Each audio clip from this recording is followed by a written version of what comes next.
একমত যে সাহসটা আসছে কিন্তু মাননীয় মুখ্যমন্ত্রী মমতা বন্দ্যোপাধ্যায়ের উস্কানিমূলক বক্তব্যগুলো থেকে। উক্তি পার্ক স্ট্রিটে 2012 সালে বলেছিলেন মেয়েটির চরিত্রের দোষ আছে, খদ্দেরের সঙ্গে দর কষাকষি। কামদুনিতে 2013 সালে বলেছিলেন শরীর থাকলে যেমন জ্বর জ্বালা হয় সেরকম একটু একটু ধর্ষণ হতে পারে। সিউড়ি 2014 সালে বলেছিলেন বাচ্চা ছেলেরা একটু দুষ্টুমি করবেই। কাকদ্বীপ ফুল রেপ 40,000, হাফ রেপ 15,000। কাটোয়া ছোট্ট ঘটনা, সাজানো ঘটনা।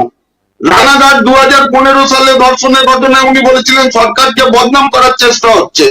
হাঁসখালিতে উনি বলেছিলেন লাভ অ্যাফেয়ার ছিল, 14 বছরের মেয়েটি নাকি প্রেগনেন্ট ছিলেন।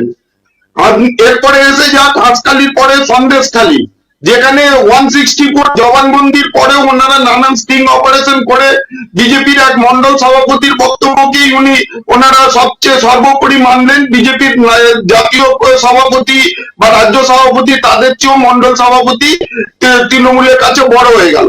এবারে আরজি কর সবচেয়ে নৃশংস, সবচেয়ে লেটেস্ট ঘটনায় আরজি করে কি হলো, 10 লাখ টাকা তো আমরা দিতেই পারছি। আচ্ছা, উত্তরপাড়ার বিধায়ক আবার বললেন উনি আবার অভিনেতা, উনি আবার ঠিক করছেন ডাক্তারদের আন্দোলনের বিষয়, ওনারা বেতনটা নেবেন কিনা, অ্যালাউন্সটা নেবেন কিনা এই সময়।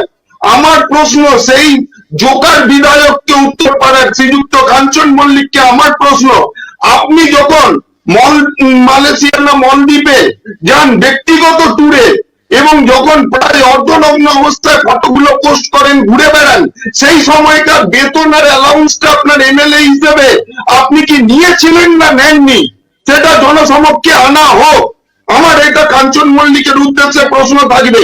উনি যে এইভাবে বলছেন তৃণমূলের মতিভ্রম হয়েছে, এক একজন